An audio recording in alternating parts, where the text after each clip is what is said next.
Bonjour à toutes et à tous, j'espère que vous allez bien. Alors aujourd'hui, je voulais vous proposer une nouvelle interview de Julian Cohen-Hill. Alors peut-être que vous ne connaissez pas ce monsieur, si ce n'est pas le cas, je vous invite à aller consulter les 2 premières interviews que j'avais fait sur cette chaîne YouTube. Donc Julian en fait est un thérapeute qui est basé à Londres en Angleterre et il s'est spécialisé dans les acouphènes après avoir souffert d'acouphènes sévères. Alors Julian nous fait le plaisir de faire cette interview en français, donc merci à lui. Et sans plus tarder, je vous laisse en compagnie de Julian.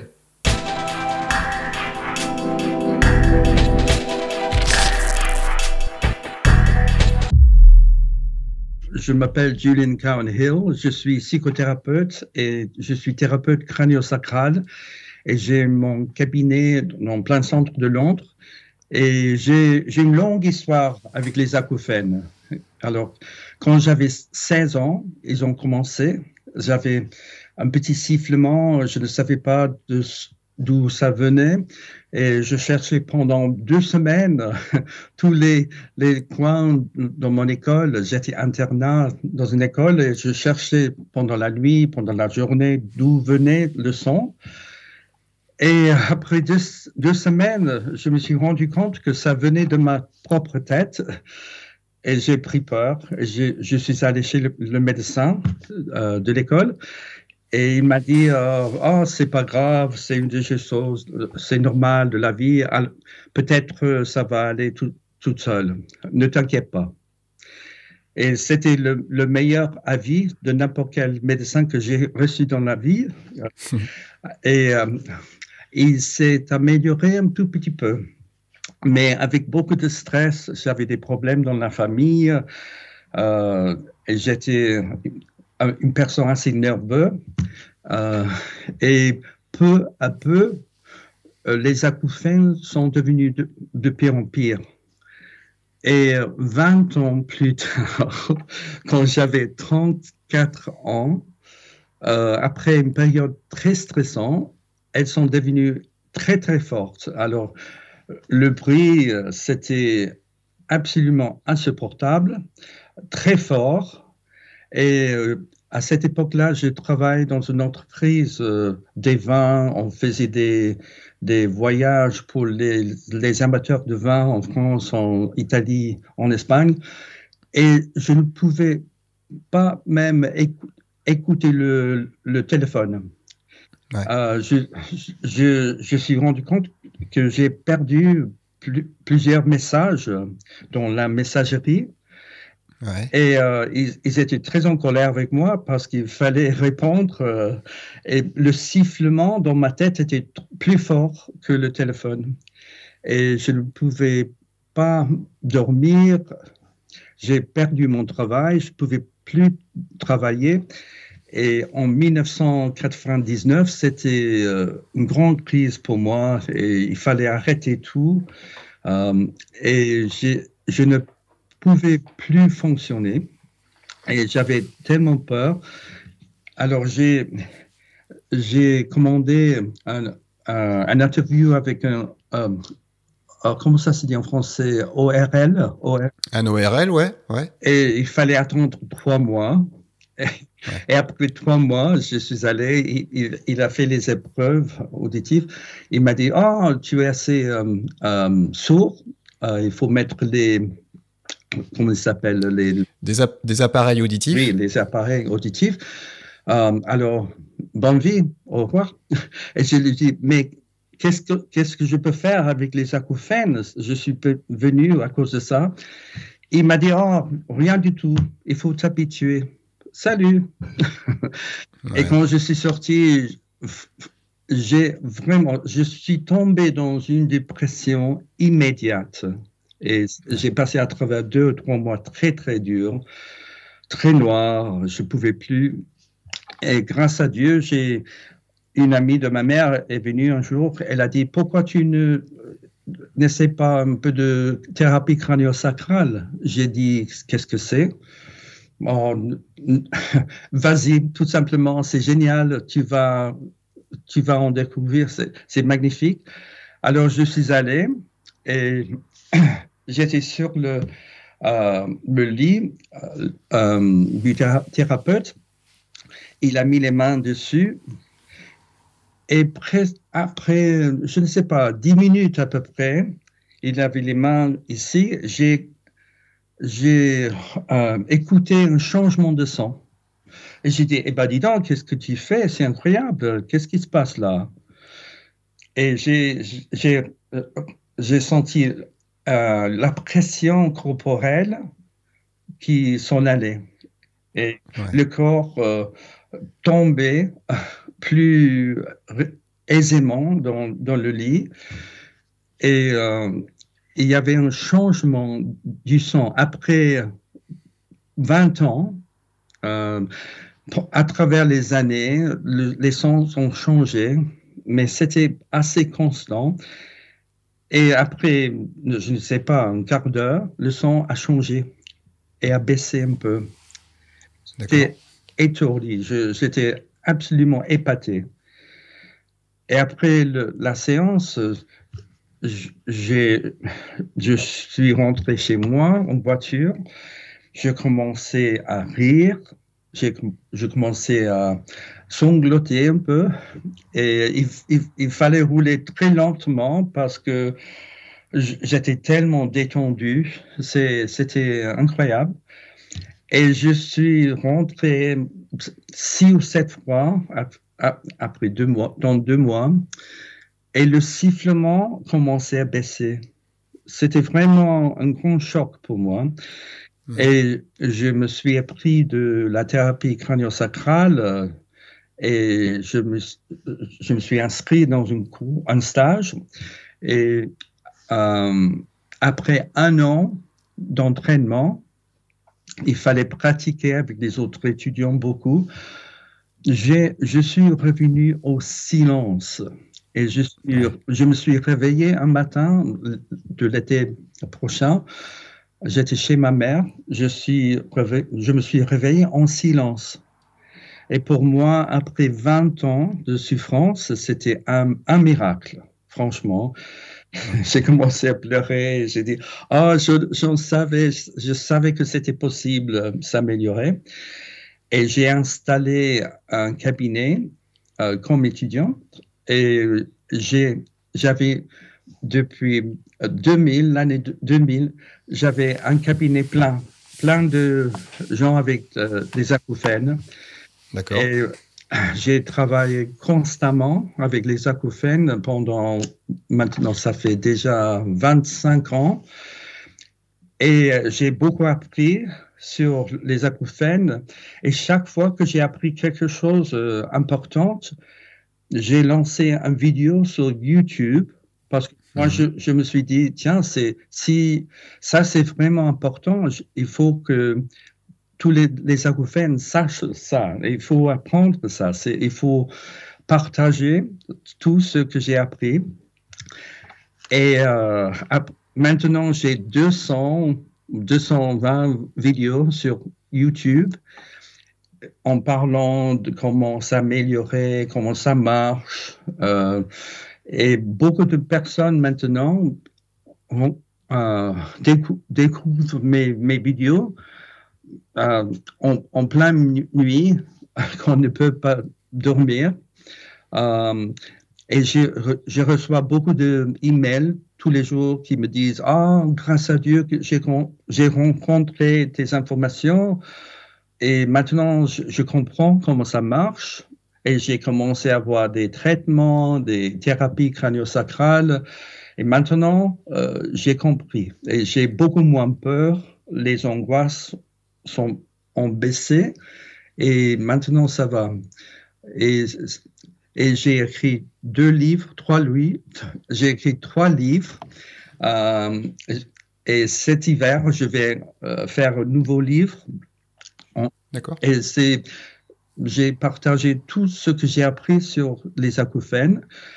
Et les bonnes nouvelles, c'est qu'après 20 ans des symptômes assez graves, maintenant, ça fait 24 ans sans acouphènes. Ah ouais. Depuis 2002, j'ai mené une vie silencieuse.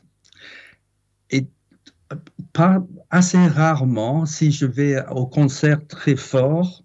Or, si je suis vraiment bloqué avec la grippe ou quelque chose d'affreuse, ça revient un tout petit peu, mais après, ça s'en va très vite.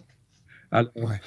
j'ai des clients partout dans le monde. J'ai fait des retraites en Sardaigne. Je vais commencer un petit séminaire en Barcelone. Peut-être je pourrais faire quelque chose en France. C'est bien travailler avec les gens, avec un audiologue pendant quelques jours et on peut faire des bonnes explications comment ça marche. Et j'enseigne aux acouphènes des pratiques pour se distraire du son et pour se concentrer dans le corps et pour sortir de l'état combat-fuite. Ouais. Il s'appelle ça en français, fight or flight. C'est ça, c'est le combat, la fuite, le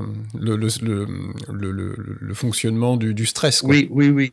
Et ça, c'est la base des acouphènes. Si on a peur, le cœur commence à se battre plus vite, on devient plein d'adrénaline, adrénalisé, et c'est une façon de se sauver du danger. Alors, est-ce qu'il y a un lion dans la forêt? Alors, l'audition devient trop sensible, la vision devient très sensible, les pupilles se dilatent comme ça, et tout d'un coup, il faut être conscient de n'importe quel bruit dans la forêt. Et ça peut nous sauver d'un grand danger. Alors, la plupart des gens, les acouphènes, entrent dans un état permanent de combat aux fuites et la sensibilité du système auditif devient jusqu'aux 3 fois plus sensible. Ouais. Alors, au lieu d'avoir des oreilles, les oreilles deviennent des radars qui cherchent le danger comme ça. Et la sensibilité augmente tellement jusqu'à ce qu'on peut écouter le flux, le système nerveux. Mais on peut sentir les stimulations nerveuses du cerveau. Alors, excuse-moi de te couper par rapport à ça, c'est intéressant. En fait, ce que tu décris là, c'est que c'est comme si on est dans une sorte d'hyper-vigilance, mais chronique, de manière qui dure dans le temps. Oui. Et justement, ce qui est intéressant, c'est pour ça que je voulais enchaîner là-dessus, par rapport à ce que tu dis, c'est que moi, je vois par rapport aux acouphènes, d'ailleurs, merci pour le contenu que tu as fait avec ta chaîne YouTube, parce que c'est comme ça que je t'ai découvert aussi, parce que c'était suite à avoir tellement d'informations négatives sur les acouphènes aussi que ça moi j'ai le souvenir malheureusement d'une audioprothésiste qui n'a pas été très délicate avec moi, et ça m'a enfoncé encore plus dans une forme de dépression à l'époque, quand ça s'est déclenché. Et mais bon, il n'y avait pas que ça, hein, c'était multifactoriel. Mais ce qui est important, c'est de voir toutes ces informations négatives qui vont faire finalement qu'on va déjà qu'on est dans une souffrance, on a peur, et le fait de voir qu'on va être dans une impasse, qu'on va être enfermé avec ça toute sa vie, eh ben ça va créer encore plus de peur. Oui. Donc on s'auto-alimente de peur. Oui. Et qu'est-ce que tu penses justement, et sans compter aussi des personnes qui malheureusement sur Internet, dès que tu vas proposer des choses du positif, il y a des personnes aussi qui vont être là pour te détruire en disant non, ces gens-là ce sont des charlatans. Donc ça rajoute aussi encore de la négativité. Oui, il y a beaucoup de négativité. Il faut absolument éviter les informations négatives parce que les acouphènes sont très connectés à notre système de nerfs, et si on se sent angoissé ou on a peur, ça augmente le niveau d'adrénaline. Il fait augmenter les acouphènes. Il y a un lien direct entre adrénaline, peur et les acouphènes.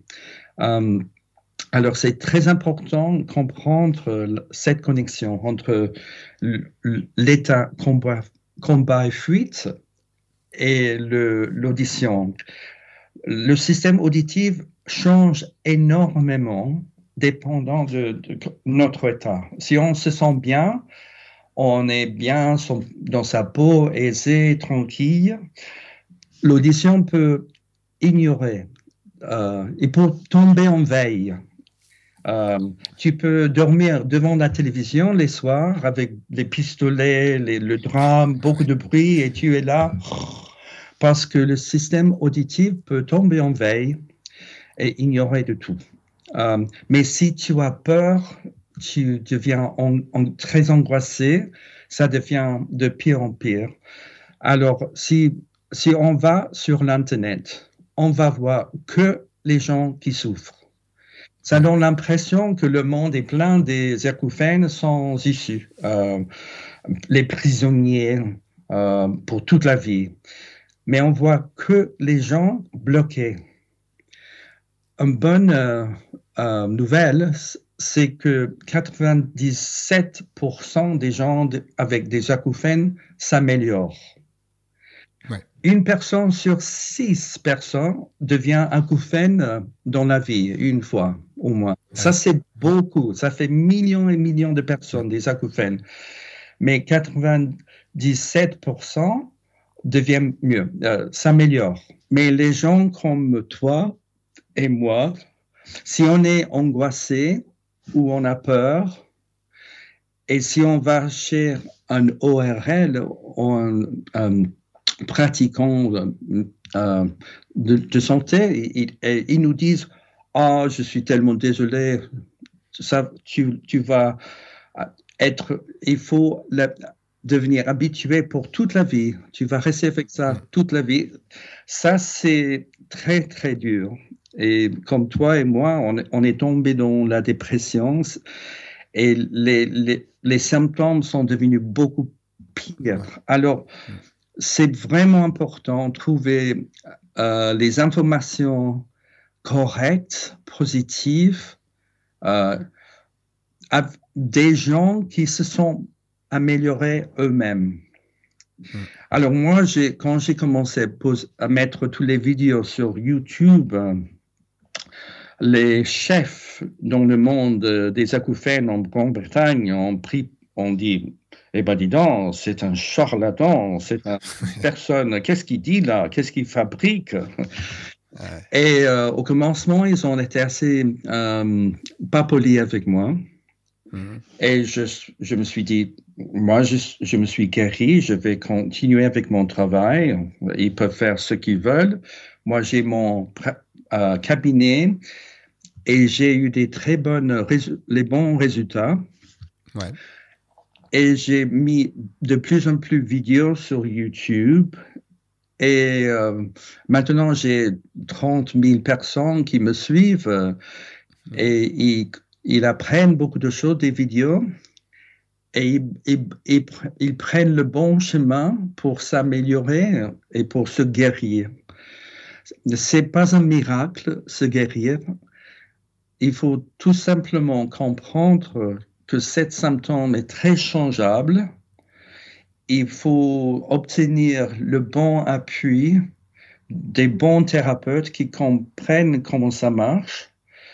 Et il faut absolument faire des pratiques pour déstresser le système de nerfs, pour changer les radars qui cherchent le danger et revenir au bien-être, un état de bien-être où les sens peuvent revenir à la normalité.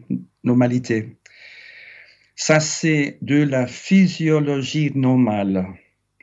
On devrait enseigner ceci à tous les ORL, à tous les audiologues dans le monde entier. L'audition est changeable. Alors, excuse-moi de te couper, mais justement, il y a toujours encore cette, tu sais, alors je ne sais pas comment c'est en Angleterre, mais en tout cas en France, pour la communication sur les acouphènes, il y a toujours encore cette croyance je ne sais pas si c'est le mot, même si c'est un fait, où il y a quand même une très grande relation entre perte auditive et acouphènes. Oui.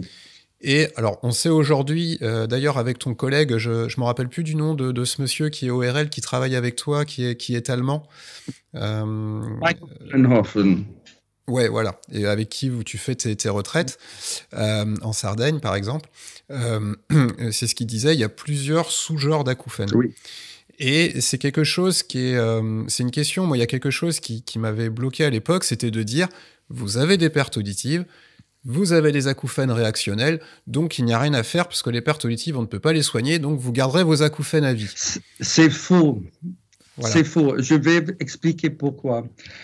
Le modèle standard qui on enseigne dans les stages des médecins, des ORL, si on a une perte auditive, c'est bien, le cerveau fait une récompense exagérée et une compensation, ouais. Rajoute trop de son.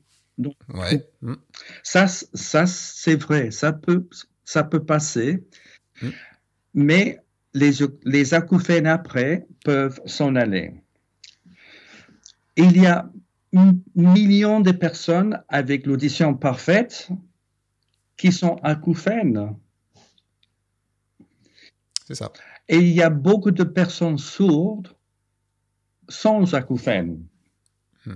Alors, millions de personnes avec des graves problèmes, ils sont sourds, ils sont durs d'oreille, mais sans acouphènes. Et ça, je crois que c'est un message qui est... Il y a un moment donné, c'est vrai, ce que tu dis, par exemple, tu vois, dernièrement, j'ai refait un petit peu de la musique, j'ai fait du mixage pour les nouveaux morceaux que j'ai créés, et c'est vrai qu'il y a une fatigue auditive qui s'est créée, ce qui est normal, parce que plus tu vas te concentrer sur les sons, plus tu vas fatiguer ta concentration, tout ça. Donc j'ai mes acouphènes qui sont devenus un peu plus forts.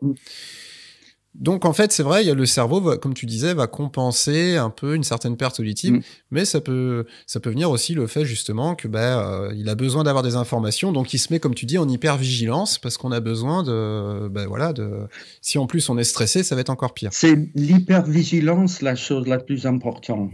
Voilà. Ça commence à baisser, les acouphènes changent. Et pour ça, c'est très important trouver un bon thérapeute qui travaille avec le corps et le système de nerfs. Parce que la plupart des acouphènes sont angoissés, ils sont rentrés dans cet état de combat-fuite ou encore pire, dans cet état de gel. Oui. Comme un lapin devant les phares, je ne peux pas... je suis immobilisé, je me sens prisonnier, je ne peux pas échapper. Alors d'ailleurs, c'est important ce que tu dis, parce que tout à l'heure, tu parlais du combat et de la fuite, mais il y a toujours un troisième stade qu'on parle jamais, c'est l'inhibition, ce que tu appelles quand on est gelé. Oui, ça c'est le pire. Ça, c'est le pire. C'est une réaction parasympathique du système de bloquer tout. Immobilisation. Ouais. Comme les lapins avec l'éclairage. Oui, et l'hypervigilance va au-delà des nuages et la sensibilité va extrêmement forte et devient trop sensible. Et dans cet état-là, c'est normal d'avoir les pensées catastrophiques le temps, sentir trappé sans issue. Et si on va sur l'Internet et on trouve des messages négatifs, c'est la pire chose. Alors, pour les acouphènes, il faut absolument pas aller sur l'Internet. Et pour chercher les bons thérapeutes qui comprennent bien comment ça marche, franchement, le modèle médical, c'est un peu bloqué sur ce modèle standard. Ouais. C'est très coincé. Ça ne comprenne pas, ça n'inclut pas la capacité de l'audition de changer. Oui.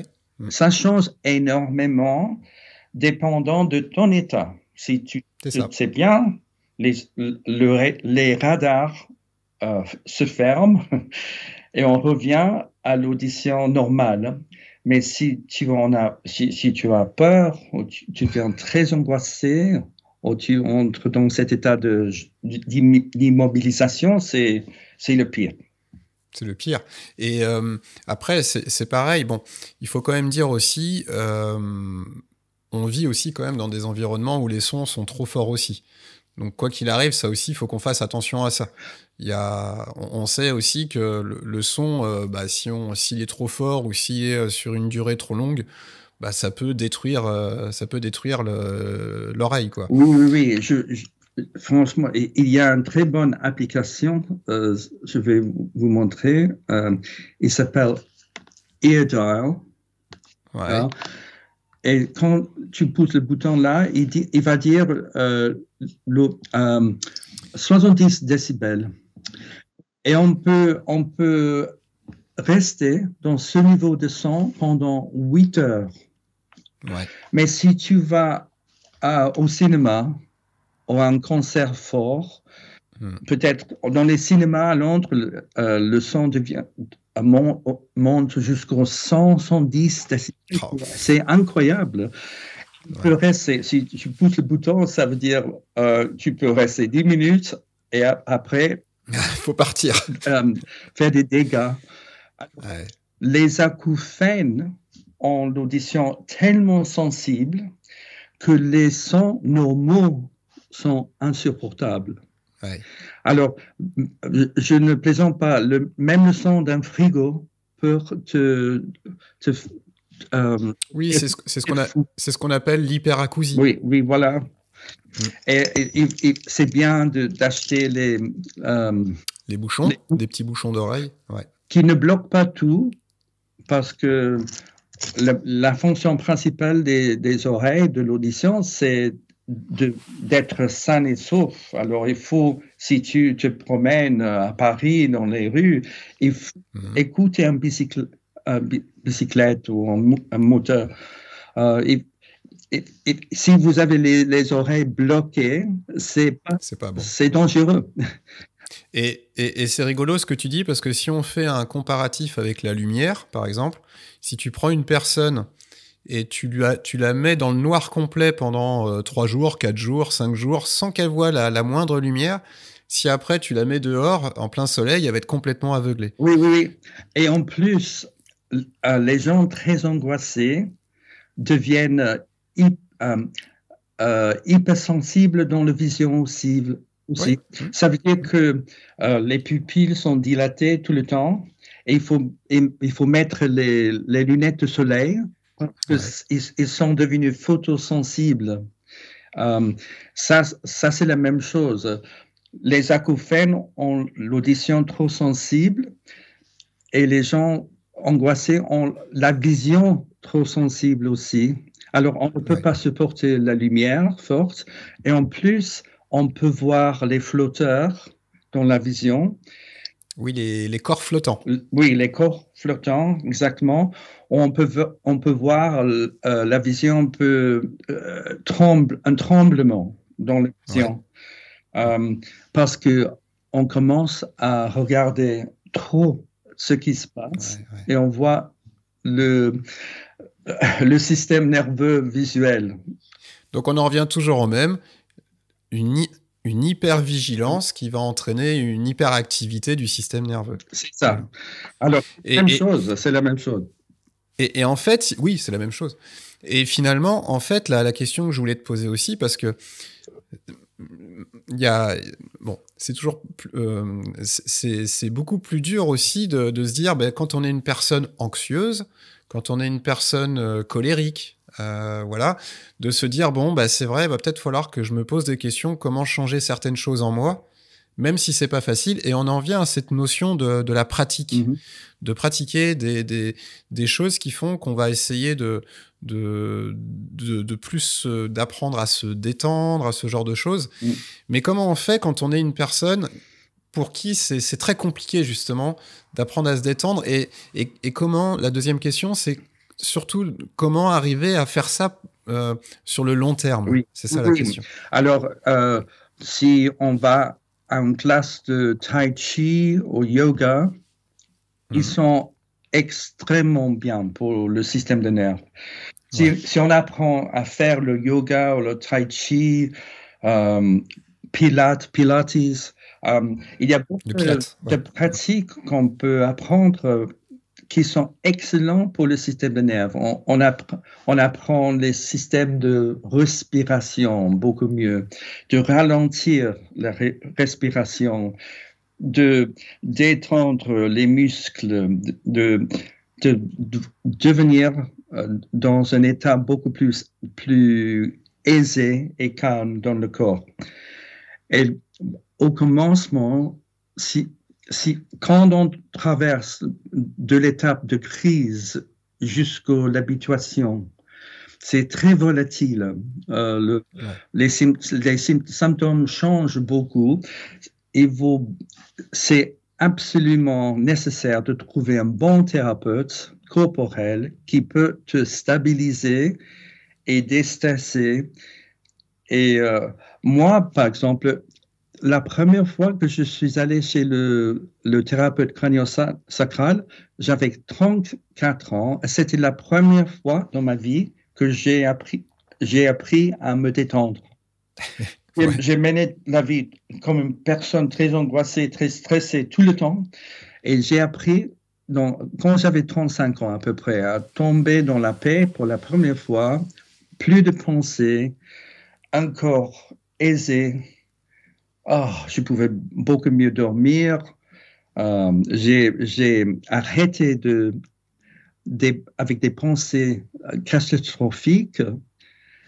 Et je m'en souviens, un jour, je me suis réveillé après le traitement et il n'y avait plus de pensées dans la tête. Ouais. J'avais un peu de silence dans la tête. Plus de pensées, calme. C'était à cause de la thérapie crânio-sacrale. Et pour les acouphènes, je vais généraliser maintenant, mais la plupart des acouphènes sont très cérébrales. Ils vivent dans la tête. Ils pensent toujours, sont des gens très, très intelligents, très sensibles, avec beaucoup de vavavoum, mais il ne peut pas arrêter d'être un peu angoissé. Ouais. Les pensées dominent leur vie et ils vivent dans la tête d'une façon trop intense. Et alors, si les acouphènes sont ici et on habite ici, les acouphènes sont très grands, très forts et très menaçants. Mais si tu habites dans tout le corps et tu descends au rez-de-chaussée, ça devient beaucoup plus grand, beaucoup plus spacieux et les acouphènes deviennent plus petits dans une expérience beaucoup plus grande et spacieuse. D'où ce fameux exercice moi, que je trouve vraiment intéressant et c'est ce qu'on appelle le scan corporel. Oui. Tu sais, se scanner. Je trouve que cet exercice, pour ça, il est quand même assez impressionnant dans le fait justement qu'on va vivre des expériences dans son corps et c'est le principe de la focalisation, défocalisation. Oui, oui.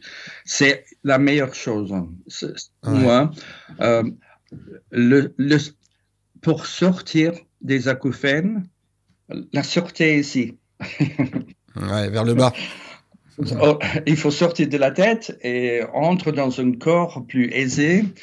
Et le système de nerfs, quand on revient dans un état de bien-être, l'adrénaline tombe, les sens deviennent moins sensibles et les thérapeutes qui travaillent avec les corps sont professionnels avec beaucoup d'expérience et ils savent comment te faire détendre et changer le système de nerfs.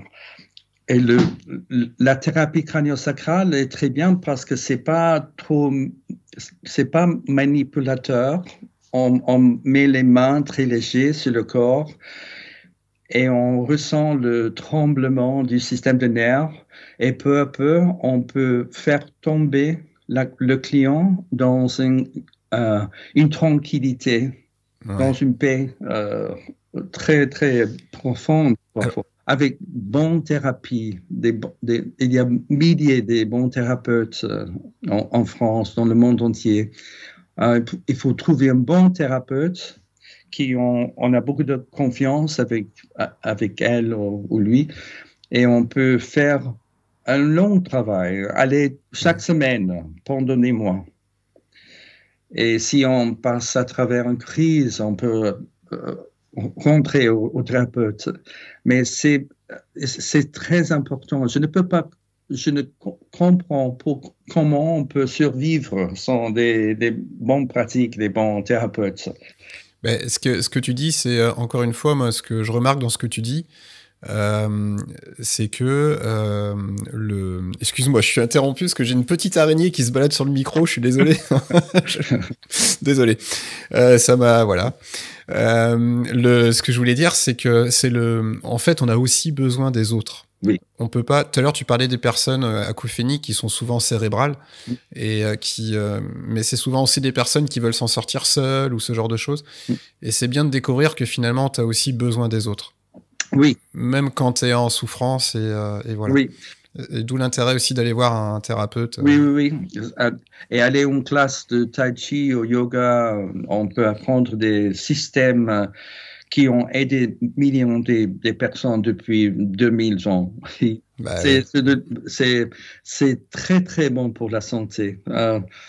Et moi, par exemple, dans les retraites que je fais en Sardaigne, j'enseigne des façons de se focaliser sur le système vertébral. Et si on fait des pratiques pour se concentrer au plein centre du corps, ça c'est très bien pour se distraire des acouphènes, pour changer le canal. Changer la chaîne, non? Ouais, changer la radio où t'es. Oui. Voilà. Au lieu d'écouter trop et penser trop, on change et on va dans le monde de l'expérience corporelle, trouver l'épine dorsale et on peut se concentrer avec facilité. Ouais. Et au lieu de penser à ça, on pense aux lignes verticales, ce qui est très bien pour développer une présence corporelle, très bon pour la santé. Et aussi, il faut absolument massager le visage. Faire des massages. Donner un massage au visage. Et aussi, en même temps, bailler. Ouais. Est-ce que tu savais que quand on baille, c'est une des meilleures choses pour l'audition parce qu'on fait ouvrir les tubes eustachiennes. Ouais, les trompes d'Eustache. Les trompes d'Eustache. Et ça fait équilibrer la pression. Dans l'oreille moyenne. Ouais. Oui. Et aussi, on peut écouter le petit ronronnement le muscle au petit tympan. Ouais, le muscle tenseur du tympan. Oui, voilà. On peut écouter un bourdonnement. Comme un chat. Ça, c'est le système naturel de déstresser l'audition. Ouais. Et on augmente la circulation du sang, même les fluides cérébrospinal, c'est incroyable avec un baillet. Alors, c'est rigolo ce que tu dis parce que tout à l'heure, alors j'avais déjà entendu parler de ça, mais j'ai voulu retrouver une étude par rapport à ça où, par exemple, chez les reptiles, la mâchoire, en fait, elle sert à la fois pour mâcher et pour entendre. Et après, chez les mammifères, l'évolution a fait que l'oreille se serait séparée de la mâchoire, en gros. Donc, en fait, il y a un lien étroit entre mâchoire et oreille. Oui, parce que si on crie « Ah !» il faut que l'audition se bloque contre les vibrations tellement fortes de notre voix. Oui, le réflexe stapédien, c'est ça? Oui. C'est une protection pour les oreilles. On ne peut pas abîmer les oreilles avec notre voix. Alors, les muscles se tensent comme ça pour se protéger. Alors, c'est très important, le système de nerfs. Les nerfs ici, dans le visage et dans le mâchoire, sont 100% connectés à l'audition.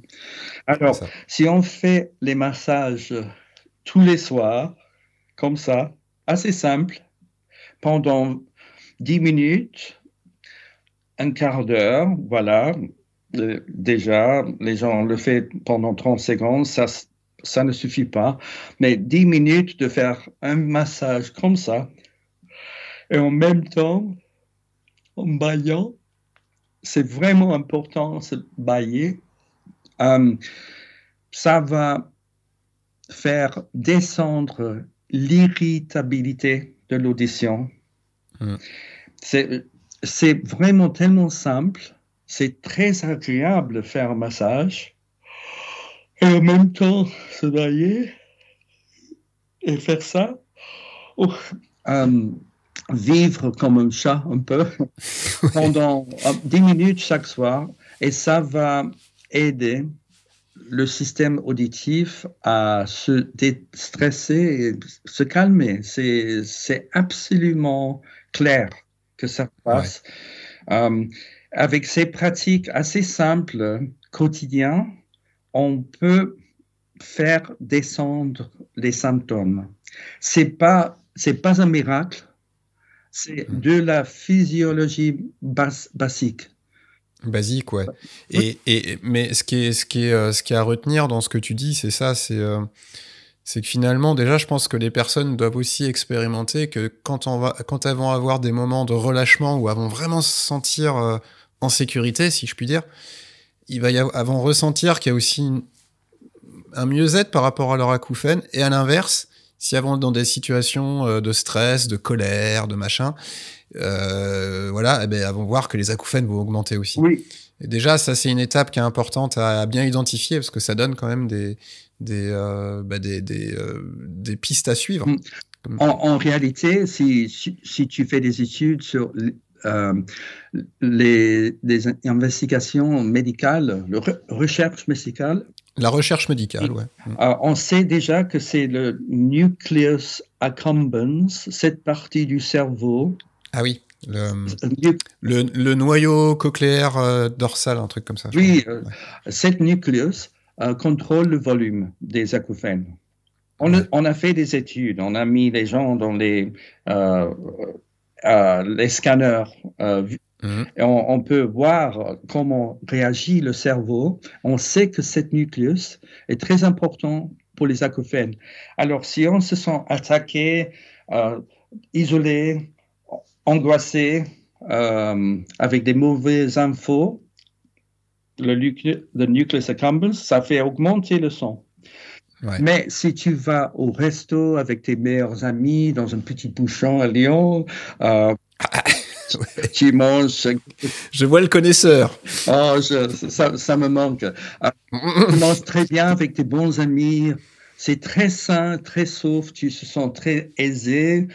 Tu es beaucoup plus intéressé dans la conversation avec tes amis.